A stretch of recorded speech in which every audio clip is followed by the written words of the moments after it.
ये कहानी है एक ऐसे लड़के की जो बिलोंग करता है मॉडर्न वर्ल्ड से, जो कि एक साधारण सा लड़का है जिसके पास कोई भी स्पिरिचुअल पावर नहीं है। यहाँ तक कि वह इतना कमजोर है कि वह अपनी फैमिली की भी रक्षा नहीं कर सकता। और एक दिन जब काफी सारे मॉन्स्टर्स ने उसके सिटी पर हमला कर दिया और उन मॉन्स्टर्स ने लगभग उसे मार ही दिया था, तब कुछ ऐसा होता है कि जिसकी कल्पना किसी ने अपने सपने में भी नहीं की होगी, और उसकी पावर्स जो अब तक डीएक्टिवेट थी वह एक्टिवेट हो जाती हैं और उसकी मुलाकात होती है इस दुनिया के सबसे ताकतवर इंसान एम्परर जिनवू से, जो कि उसे बताते हैं कि बहुत ही जल्द इस दुनिया पर डीमंस हमला करने वाले हैं और इस दुनिया को बचाने का सिर्फ एक ही तरीका है कि तुम्हें जल्द से जल्द ताकतवर बनना होगा।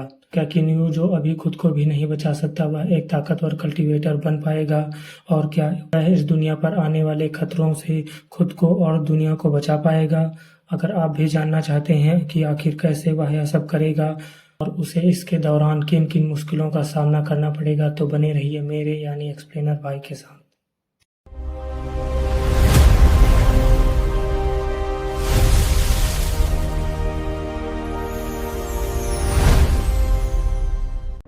हर कहानी एक नई दुनिया। एपिसोड की स्टार्टिंग होती है और हमें एक बीच का सीन दिखाया जाता है जहां पर सभी लोग मस्तियां कर रहे होते हैं और इन्हीं के बीच में होता है हमारा मेन हीरो किन्यू। वहीं पर हमें कुछ लड़कों की तरफ से आए न्यूज को देख रहे होते हैं, जिनमें से उन्हें मार्शल आर्ट्स एकेडमी की तरफ से बताया जाता है कि डोंगडा मार्शल आर्ट्स एकेडमी में नए कल्टीवेटर्स की एंट्री स्टार्ट हो चुकी है, पर इससे पहले उन्हें एक एग्जाम देना होगा जो कि 2 पार्ट्स में डिवाइडेड है, जिसे पास करने के बाद आपको डोंगडा मार्शल एकेडमी की इमोर्टल टेक्निक सीखने को मिलेंगे। इसके साथ ही आपको मार्शल गॉडेस यून वियांग से भी मिलने का मौका मिलेगा, जो सुनकर वह सभी लड़के कहते हैं हमें भी इसमें एडमिशन लेना है। तभी हम अपने हीरो को देखते हैं जो कि मस्त ड्रिंक के मजे ले रहा था और पास में चल रहे गेम का लुत्फ उठा रहा था।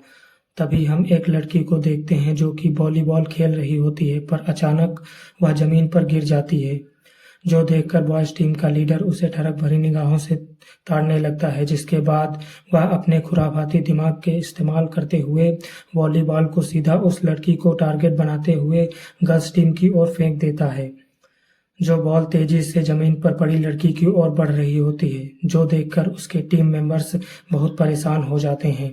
और इससे पहले कि वह बॉल उस लड़की को हिट हो पाती, किन्यू गुस्से के साथ बॉटल को साइड में फेंकते हुए जाता है और उस बॉल को पकड़कर गोल गोल घुमाते हुए एक कूल एंट्री लेता है, जिसे देखकर उसके आसपास खड़ी लड़कियां तो किन्यू पर लट्टू हो जाती हैं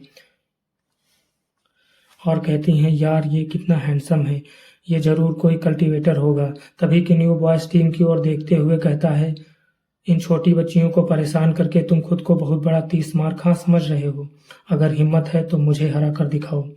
जो सुनकर बॉयज टीम का लीडर कहता है अबे ओए, तुझे मुझसे डर नहीं लगता क्या?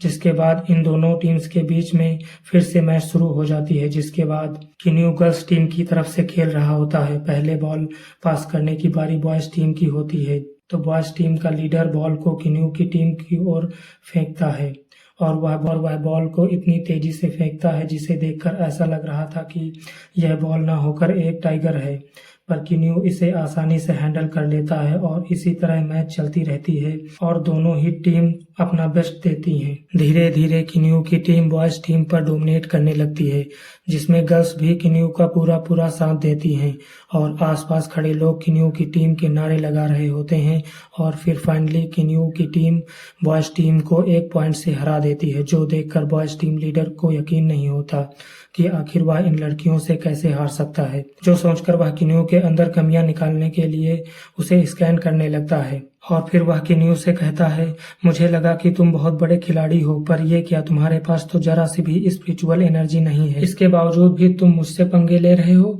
और इतना कहकर वह किन्यू का मजाक उड़ाने लगता है। तभी उसकी टीम के साइड का लड़का, जिसे ये बात हजम नहीं हो रही थी कि आखिर किन्यू ने बिना स्पिरिचुअल पावर के कैसे उस टीम को हरा दिया, किन्यू से कहने लगता है चलो अब बता भी दो कि तुमने किस फॉरबिडन टेक्निक का इस्तेमाल किया है। जो सुनकर कुछ लोगों को गुस्सा आ जाता है और वह किन्यू की टीम को सपोर्ट करते हुए कहते हैं, आखिर तुम किस फॉरबिडन टेक्निक की बात कर रहे हो? एक मैच तो जीत नहीं सकते और इसे ब्लेम कर रहे हो? जो सुनकर बॉयज टीम लीडर कहता है, आखिर तुझे इतनी दिक्कत क्यों हो रही है? और धीरे धीरे यहाँ का माहौल गर्म होने लगता है, जो देखकर किन्यू सबको शांत कराते हुए कहता है, भूल जाओ, सब लोग शांत हो जाओ। ये दुनिया मेरे जैसे हैंडसम लड़के से जलती है और वैसे भी एक कल्टीवेटर की ज़िंदगी आसान नहीं होती। हर दिन मौत से जूझना होता है। हमें हर रोज़ न्यूज़ रिपोर्टर्स द्वारा सुनने को मिलता है कि उस नाम का कल्टीवेटर डीमन से लड़ते हुए मारा गया। इसलिए मुझे अपने पास स्पिरिचुअल एनर्जी ना होने का दुख नहीं है और ना ही कल्टीवेट करने का कोई शौक है। मैं तो बस हर रोज इस बीच के मजे लेना चाहता हूँ। तभी हमें किन्यू के अंकल को दिखाया जाता है, जिनका नाम जोंग है, जो किन्यू से गुस्से में कह रहे होते हैं, किन्यू तुम कहाँ थे? बीच वैली क्लब के मालिक, क्या तुमने आज का काम पूरा किया? जो सुनकर किन्यू कहता है, अरे यार, आज का काम तो करना मैं भूल ही गया। बाद में मिलते हैं दोस्तों। इसके बाद वह उनसे कहता है, खेलते रहो दोस्तों। तभी वह अपने गले में पड़ी हुई रिंग को टच करता है, जिससे उसे पास्ट के विजन्स आने लगते हैं। जिसके अगले ही पल वह अपने सेंसेस में आ जाता है और आसपास देखने लगता है। पर तभी अचानक वहां का मौसम बदलने लगता है और हमें बादलों के बीच एक थंडर लाइट को दिखाया जाता है, जो कि तेजी से ट्रैवल करते हुए एक डायरेक्शन में जा रही होती है, जिसके इम्पैक्ट से आसमान में एक बड़ा सा क्रैक ओपन होता है, जिसके अंदर से काफी सारे मॉन्स्टर्स निकलकर बाहर की ओर आने लगते हैं। ये सभी मॉन्स्टर्स लो लेवल के मॉन्स्टर्स होते हैं, फिर भी ये इंसानों के कंपैरिजन में बहुत ताकतवर होते हैं और ये सभी टाउन को तहस नहस करने लगते हैं। इंसानों को तो ये गाजर मूली की तरह निगल रहे होते हैं, जो देखकर सभी लोग अपनी अपनी जान बचाकर यहाँ से भागने लगते हैं। हर कोई अपनी जान बचाने की गुहार लगा रहा था और तभी एक मॉन्स्टर किन्यू पर अटैक करने के लिए बढ़ रहा होता है। पर इससे पहले कि वह किन्यू पर अटैक कर पाता, 2 स्लैश अटैक आते हैं, जिनमें से एक किन्यू को बचाता है और दूसरा एक लड़की को। और तभी 2 बंदों की एंट्री होती है, जिन्होंने ये स्लैश अटैक किए थे, जिनके बारे में हमें बताया जाता है। ये है चेन फेंग, जो कि फाउंडेशन एस्टेब्लिशमेंट के लेवल 4 का वॉरियर है, जो कि ओरिएंटल मार्शल एकेडमी का स्टूडेंट है और एक स्टूडेंट यूनियन का ऑफिसर है। इस दूसरे बंदे का नाम यूली है, जो कि फाउंडेशन एस्टेब्लिशमेंट के लेवल 6 का वॉरियर है, जो कि ओरिएंटल मार्शल एकेडमी का स्टूडेंट है और स्टूडेंट यूनियन का प्रेसिडेंट है। जिन्हें देख लोग कहने लगते हैं, ये तो इमोर्टल्स हैं। आखिरकार इमोर्टल्स हमें बचाने के लिए आ ही गए। तभी चेनफेंग प्रेसिडेंट यूली से कहता है, प्रेसिडेंट यूली पैसेज ब्लू स्टार और एबिस को जोड़ता है। क्या वे सिर्फ यही नहीं बल्कि उन सभी जगहों पर आने की कोशिश कर रहे हैं जहां का बैरियर धीरे धीरे कमजोर पड़ रहा है? आखिर ये सब यहाँ क्यों आ रहे हैं? जो सुनकर प्रेसिडेंट यूली कहते हैं, अभी इन सब बातों में समय बर्बाद करने का समय नहीं है, चलो चलकर लोगों की मदद करते हैं। जिसके बाद प्रेसिडेंट यूली कहते हैं, पैसेज डार्क पर्पल कलर का है, इसका मतलब ये लेवल 1 का पैसेज है और शायद ये ज्यादा देर तक खुला नहीं रहेगा। जिस पर चेनफेंग कहता है, लेवल 1 का पैसेज, इसका मतलब है कि सिर्फ लो लेवल के मॉन्स्टर्स ही यहाँ आ सकते हैं, जिनसे तो क्यूआई कंडेंसेशन के लेवल के कल्टीवेटर भी निपट सकते हैं। प्रेसिडेंट यूली, अगर हम दोनों साथ मिलकर इनका सामना करें तो हम बहुत ही आसानी से इनसे निपट सकते हैं। जिसके बाद ये दोनों लोग मॉन्स्टर्स को खत्म करने लगते हैं। तभी इनमें से एक बंदा कहता है, लेकिन यहाँ पर काफी सारे लोग हैं, हमें उनकी भी रक्षा करनी होगी। जिसके बाद प्रेसिडेंट यूली कहते हैं, मैं इन डीमन से निपटता हूँ, तब तक तुम डिफेंस फोर्स हेडक्वार्टर से संपर्क करो। जिसके बाद प्रेसिडेंट यूली थंडर एबिस स्वॉर्ड आर्ट नाम की टेक्निक का इस्तेमाल करते हैं और एक स्लैश अटैक इन मॉन्स्टर्स पर कर देते हैं। तभी चेनफेंग हेडक्वार्टर में मैसेज भेज देता है कि डाउचेन में कियान स्वीटान बीच पर एक एबिस पैसेज ओपन हुआ है, जल्द से जल्द यहाँ मदद भेजें।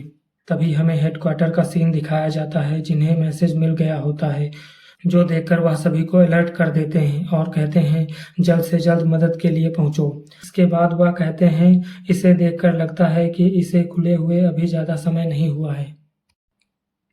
तभी दूसरा बंदा कहता है, पर इसमें अभी भी एनर्जी फ्लक्चुएशन हो रही है और एनर्जी लगातार बढ़ रही है। अगर यह लेवल 2 तक पहुंच गया तो डीमन सोल्जर्स यहां आ जाएंगे। अगर ऐसा हुआ तो लो लेवल के डीमन सोल्जर्स से तो चेनफेंग और यूली निपट लेंगे, पर अगर एबिस पैसेज अपग्रेड हुआ तो उसके अंदर से हाई लेवल के डीमन सोल्जर्स भी आ सकते हैं।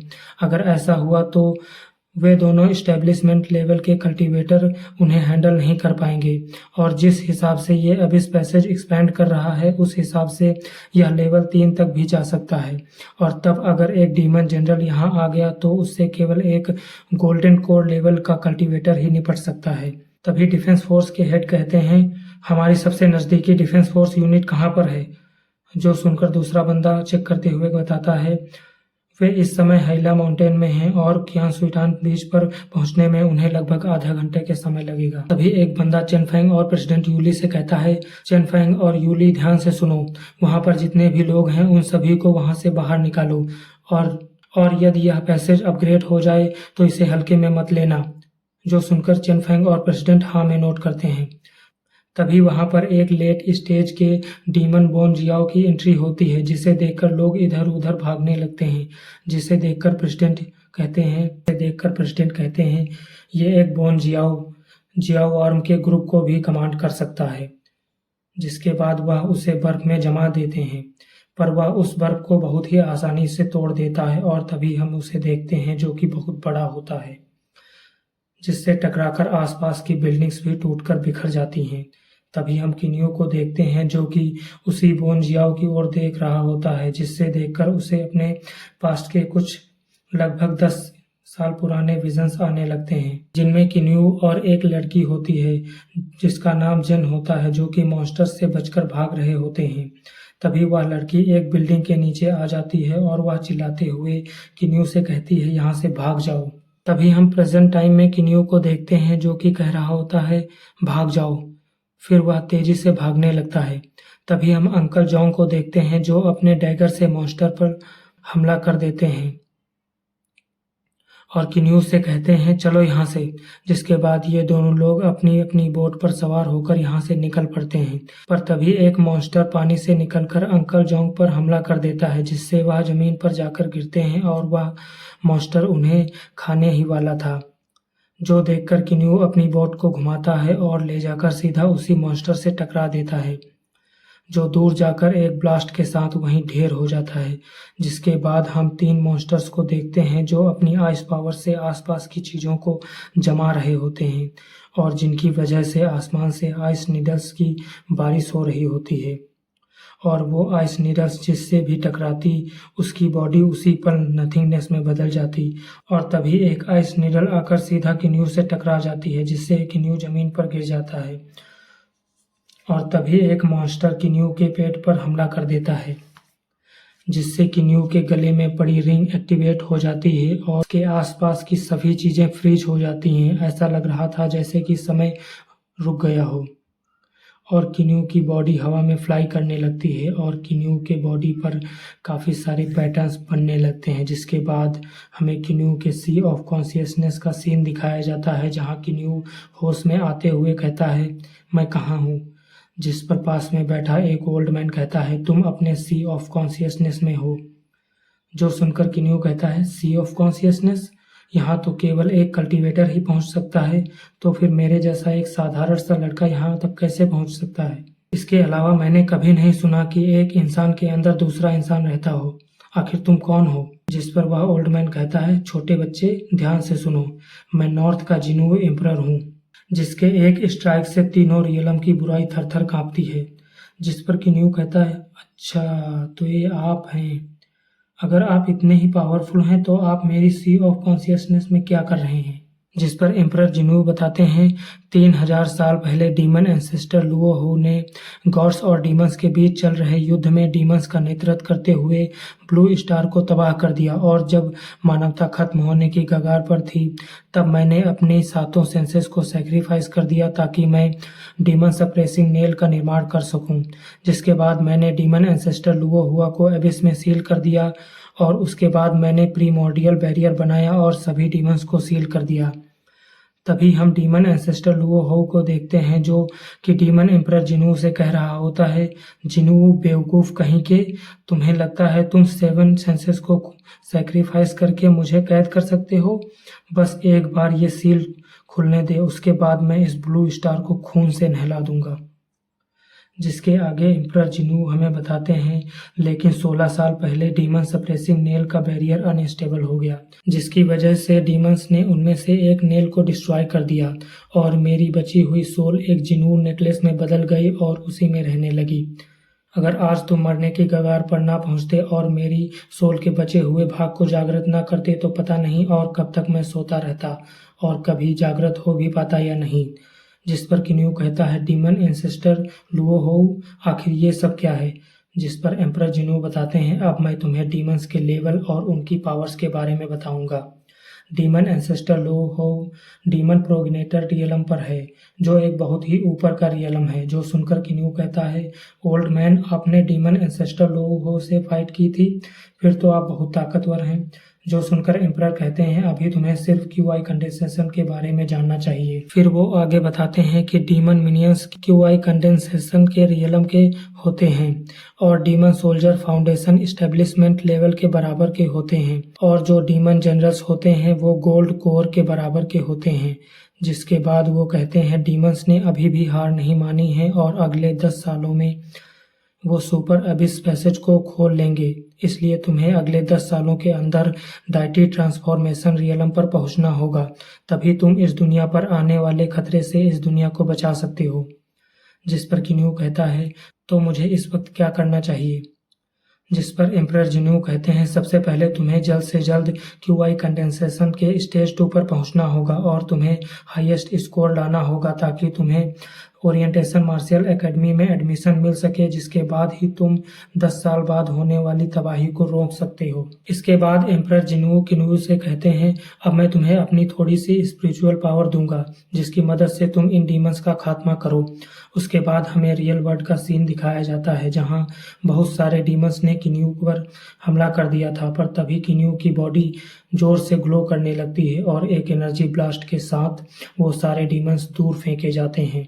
जिसके बाद किन्यू की बॉडी हवा में फ्लाई करने लगती है, जिसके चारों तरफ बहुत सी एनर्जी गैदर होने लगती है और किन्यू की बॉडी पर काफी सारे पैटर्न्स बनने लगते हैं। जिसके बाद किन्यू अपनी आंखें खोलता है और उसकी बॉडी से बहुत ही पावरफुल ऑरा निकल रहा होता है। इसके बाद वह एक स्वॉर्ड को समन करते हुए एक डीमन पर हमला करते हुए कहता है, यह ताकत तो कमाल है। जिसके बाद वह उस डीमन पर काफी सारे स्वॉर्ड्स से हमला करता है, जिससे वह डीमंस वहीं ढेर हो जाता है। जिसके बाद हम लेवल 1 के अबिस पैसेज को देखते हैं, जो कि अब लेवल 1 से लेवल 2 के अबिस पैसेज में ट्रांसफॉर्म हो जाता है, जिससे उसके अंदर से एक क्वासी डीमन जनरल निकलने की कोशिश कर रहा होता है, जो कि एक 12 पंखों वाला बोन डीमन है। जो देखकर चेनफेंग कहता है, एक क्वासी डीमन लेवल 2 के पैसेज से बाहर नहीं आ सकता। दूसरी तरफ किन्यू को देखते हैं, जिसे अभी अभी नई नई पावर्स मिली हैं। उनके जोश में उस क्वासी डीमन की तरफ देखते हुए कहता है, आ जाओ, तुम बिल्कुल सही समय पर आए हो। जिसके बाद वह उसी डीमन पर हमला करने के लिए निकल पड़ता है। जो देखकर एम्परर जिन्यू कहते हैं, बच्चे केवल एक गोल्डन कोर के अर्ली स्टेज का कल्टीवेटर ही इससे हैंडल कर सकता है, इसलिए ज़्यादा हवा में उड़ने की ज़रूरत नहीं है। अगर अभी तुम वहाँ गए तो तुम सीधा मौत के मुंह में जाओगे, पर तुम चिंता मत करो, अभी इसकी ट्रू बॉडी यहाँ नहीं आ सकती, क्योंकि अब इस पैसेज ब्लू स्टार की प्रीमोर्डियल फोर्स द्वारा सप्रेस्ड है और यह पैसेज अभी लेवल 2 का पैसेज है और इस डीमन को यहाँ आने के लिए कम से कम लेवल 3 के पैसेज का होना जरूरी है। इसलिए अभी तुम्हें अपनी स्पिरिचुअल पावर्स को कंट्रोल करना सीखना चाहिए। तभी किन्यू उन छोटे छोटे डीमंस पर हमला कर देता है। जो देखकर एम्परर कहते हैं, ये डीमन किन्योन बोनजियास लेवल के हैं, जो अभी तुम्हारी प्रैक्टिस के लिए काफ़ी हैं। तभी एक मॉन्स्टर किन्यू पर हमला कर देता है, पर किन्यू उसे निपटा देता है। तभी हमें एम्परर बताते हैं कि लेकिन वह क्वासी डीमन अपने एक अवतार को बाहर की ओर भेजने की कोशिश कर रहा है। अगर ऐसा हुआ तो सिर्फ इसका अवतार ही यहाँ एक बहुत बड़ी तबाही ला सकता है।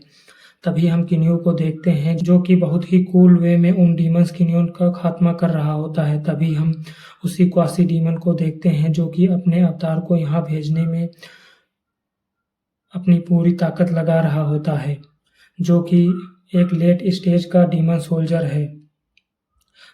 तभी हम चेनफेंग और प्रेसिडेंट यूली को देखते हैं, जो कि उस डीमन अवतार को देखकर कहते हैं, एक क्वासी डीमन अवतार, ये अच्छा नहीं हुआ। काफी सारे लोग अभी यहीं फंसे हुए हैं। अगर यह अवतार यहाँ आ गया तो यह शहर धूल में मिल जाएगा।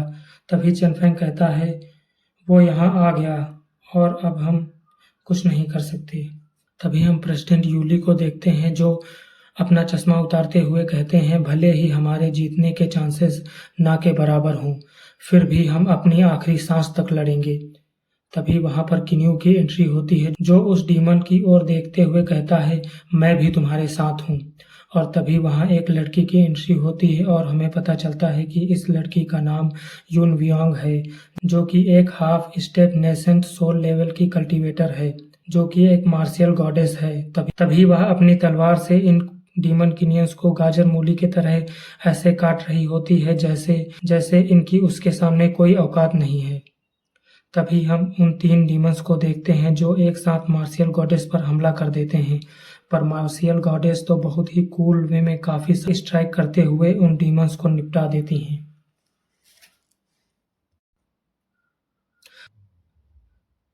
तभी हम क्वासी डीमन के अवतार बॉडी को देखते हैं, जो कि पूरी तरह से बाहर आ जाता है और मार्शियल गॉडेस की तरफ देखते हुए जोर से रोर करता है, जो देखकर मार्शियल गॉडेस कहती हैं, to late stage of foundation establishment का डीमन मेरे सामने अकड़ दिखा रहा है।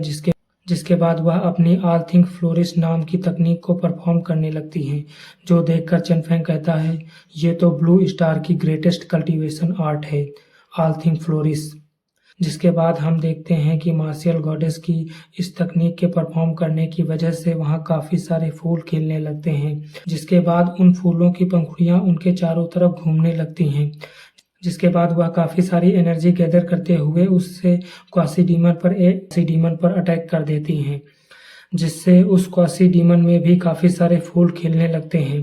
जिसके बाद उसकी बॉडी एक बड़े से फूल में बदल जाती है। इसके बाद हम मार्शियल गॉडेस को देखते हैं, जो कि अपनी स्वॉर्ड को हवा में उठाते हुए थंडर एनर्जी गैदर करने लगती हैं। पर तभी किसी प्रॉब्लम के चलते वह अपनी स्पिरिचुअल पावर को चैनलाइज नहीं कर पाती और नीचे की ओर गिरने लगती हैं और वो एक बच्ची में ट्रांसफॉर्म हो जाती हैं, जिनकी कल्टीवेशन सिर्फ फाउंडेशन एस्टेब्लिशमेंट स्टेज 1 पर आ जाती है। इससे पहले कि वह नीचे गिर पाती, किन्यू वहां आ जाता है और उन्हें नीचे गिरने से बचा लेता है। तभी मार्शियल गॉडेस कहती हैं, आखिर तुम किसका इंतजार कर रहे हो, भागो यहाँ से। जो सुनकर किन्यू भागते हुए मार्शियल गॉडेस से कहता है, आखिर आपके साथ क्या हुआ। जो सुनकर मार्शियल गॉडेस कहती हैं, बातें करना बंद करो और भागने पर ध्यान दो। तभी उन पर एक आइस अटैक हो जाता है, जिसकी वजह से वह दोनों हवा में उड़ने लगते हैं। पर तभी मार्शियल गॉडेस अपनी पावर किन्यू को दे देती हैं, जिससे किन्यू की बॉडी हवा में फ्लाई करने लगती है और उसकी बॉडी से काफी पावरफुल ऑरा निकल रहा होता है। जो देखकर किन्यू कहता है, आखिर मार्शियल गॉडेस की पावर मेरी बॉडी में क्या कर रही है। जिसके अगले ही पल किन्यू का एक बहुत ही कूल ट्रांसफॉर्मेशन होता है। जो देखकर मार्शियल गॉडेस कहती हैं, आखिर ऑल थिंग फ्लोरिश टेक्निक ने इसे स्वीकार कर ही लिया।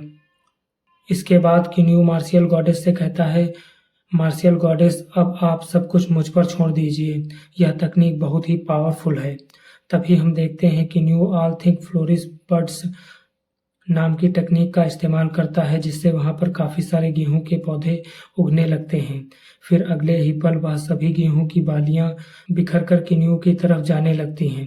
जिसके बाद किन्यू एक स्वॉर्ड को सम्मन करते हुए उस स्वॉर्ड से बहुत सी स्वॉर्ड्स बनाता है। जिसके बाद जमीन से काफी सारी एनर्जी निकलकर किन्यू की तरफ जाने लगती है।